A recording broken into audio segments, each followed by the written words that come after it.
Today's recipe என்னோட grandma மோர் குழம்பு செஞ்சுருக்காங்க. நானும் இது பார்த்து கற்றுக்கிட்டு கொஞ்சம் ஹெல்ப்பும் பண்ணுறேன். அரைச்ச மசாலா ஊற்றிக்கலாம். இந்த கன்சிஸ்டன்சி இருக்கணும்.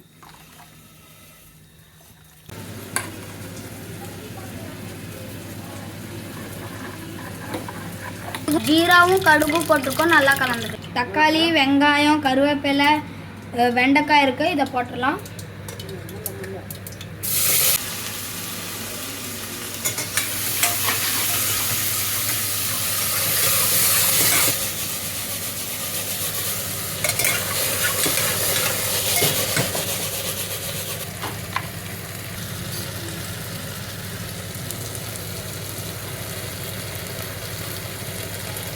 வெண்டைக்காய் வணங்கிடுச்சு. இப்போ நாம் மோர் குழம்பு ஊற்றிடலாம்.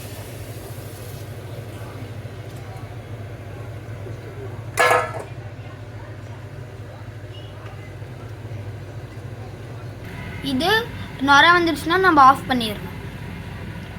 பாருங்க, நுரை வந்துடுச்சு. இப்போ ஆஃப் பண்ணிடலாம். ஸோ ஃப்ரெண்ட்ஸ், நம்மளோட மோர் குழம்பும் ரெடி ஆயிடுச்சு.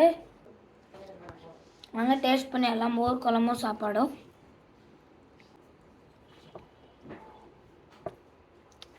ரொம்ப சூப்பராக இருக்குது.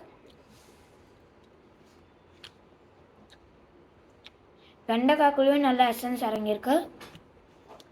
ரொம்ப சூப்பராக இருக்குது. ஸோ இந்த வீடியோக்கு லைக் பண்ணுங்கள், ஷேர் பண்ணுங்கள், சப்ஸ்கிரைப் பண்ணுங்கள்.